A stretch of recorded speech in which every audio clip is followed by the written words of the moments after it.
Muy buenos días a todos. Mi nombre es Liliana Lisbeth Correa Armijos, estudiante de la Universidad Nacional de Loja, Facultad Jurídica Social y Administrativa de la carrera de Derecho, primer ciclo, docente doctora Gladys Beatriz Retegui Cueva. Voy a dar a explicar el capítulo 3 del libro Introducción de la Filosofía del Derecho del doctor Homero Matamoro Tinocos. Capítulo 3. El derecho positivo. Comenzamos con la introducción. Puntos claves vendrían a ser que esto pasó en el siglo XVIII y siglo XIX, basado en la concepción del saber. Parte exclusivamente de la observación, conocimiento veraz. El afán de elaborar una ciencia del derecho originó el estudio y la definición de los conceptos generales que se manejan y que integran todo ordenamiento jurídico, haciendo así llamada la jurisprudencia de conceptos. En el punto 2 tenemos representantes del positivismo.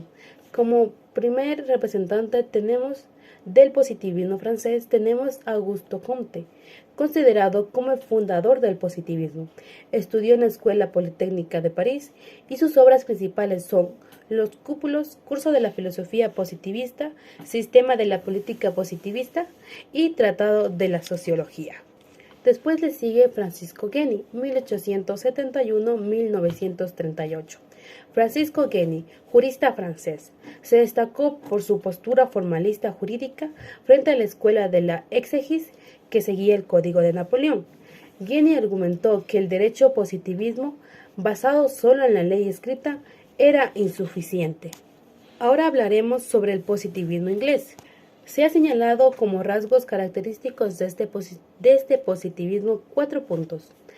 Primero, su conexión con el empirismo tradicional inglés. Segundo, el predominio de los problemas éticos. Tercero, el interés por las cuestiones lógicas. Y cuarto, su derivación hacia las teorías evolucionistas. Comenzando con John Stuart Mill, 1806-1873. John Stuart Mill fue un destacado filósofo, economista y defensor de las libertades individuales en el siglo XIX. Tuvo cierta influencia con el utilitarismo.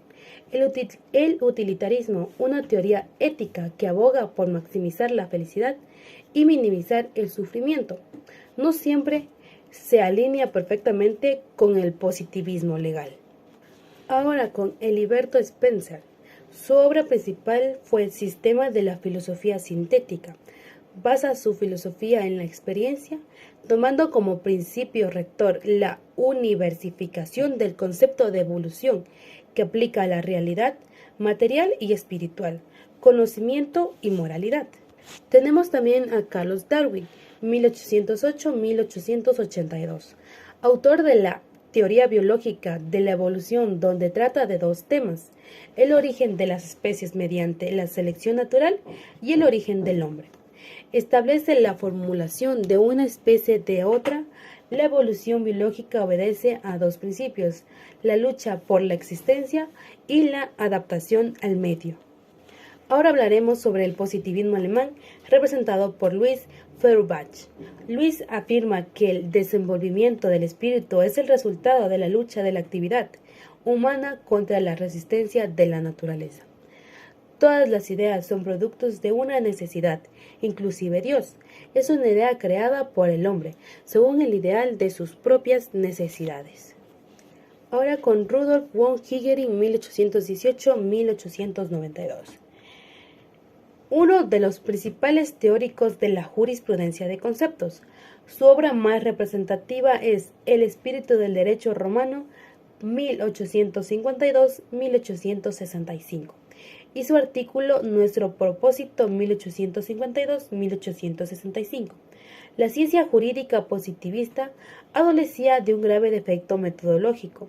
Hegering es la expresión de la evolución que experimentaban las ideas desde la jurisprudencia de intereses. Tenemos por último a Otto von Guericke. Guericke concedía el derecho como una manifestación de la vida comunitaria donde le provenía algo así como una fuerza exterior de carácter sociológico por encima de las fuerzas externas, como el Estado impulsa el derecho. Ahora tenemos al positivismo italiano representado por Norberto Bobbio. El derecho es establecido e impuesto, y del fin a qué sirve. Sea cual fuese su contenido, tiene por sí mismo valor positivo, y sus prescripciones deben ser incondicionalmente acatadas. Hablaremos ahora sobre la Escuela Sociológica del Derecho en los Estados Unidos. La sociología es una ciencia social que se encarga del análisis científico de la estructura y funcionamiento de la sociedad humana o población. La escuela sociológica es una teoría que plantea que la sociedad, es decir, el entorno del individuo, influye en la posibilidad de que éste cometa algún acto delictivo. Tenemos a Roscoe Pons, que no acepta que el derecho haya principios inmutables. La verdad de sus principios es relativa y no absoluta. Señala que el fin y el propósito del derecho no es su naturaleza. Considera el derecho como una institución social para satisfacer necesidades sociales, las pretensiones y demandas implícitas de la existencia de la sociedad civilizada, logrando lo más posible con el mínimo de sacrificio. Oliver Wendell Holmes, 1841-1936. Fue un jurista estadounidense reconocido por su larga carrera de concisas y precisas opiniones. Define que la vida del derecho no es lógica, sino experiencias. Es por ello que se debe estudiar más sobre este mediante la historia y teorías jurídicas existentes. Benjamín Condozo, 1870-1938. La sentencia no es solo un proceso de descubrimiento, sino también un proceso de creación, y es indispensable cuando se requiere de la adecuación de una regla o principio. El juez interpreta la conciencia social y le da realidad en el derecho. También tiene que tener en cuenta y valor las diversas posibilidades. El movimiento realista jurídico norteamericano tiene como punto de contacto que investiga y estudia el derecho de los tribunales, no solo jurídicos, sino también administrativos. Los juristas realistas consideran principalmente el derecho desde el punto de vista del abogado. Kat Jewelin se centró en el estudio de las conductas real de los jueces y no tanto a las normativas sustantivas que tienen importancia, que no son sino un factor entre varios de los que intervienen al resolverse un asunto por los jueces. Jerome Frank sostiene que las resoluciones de los jueces se encuentran determinadas muchas veces por las dietas del juez. Concibe el derecho como mandato o decisión de un juez soberano.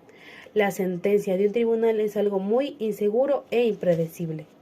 Por último, Thomas Arnold analiza y subraya las fuerzas subconscientes de los elementos irracionales de la vida social humana, donde la jurisprudencia es el sueño brillante pero frustrado de un mundo gobernado por la razón. Ahora, en el último punto, vamos a hablar sobre la sociología del derecho de Nicolás Sergeyevich Timashev, 1866-1970. Fue un sociólogo, criminólogo, profesor de jurisprudencia y escritor ruso. Su obra, La sociología del derecho, se centra en el análisis de las interrelaciones entre la sociedad y el sistema legal.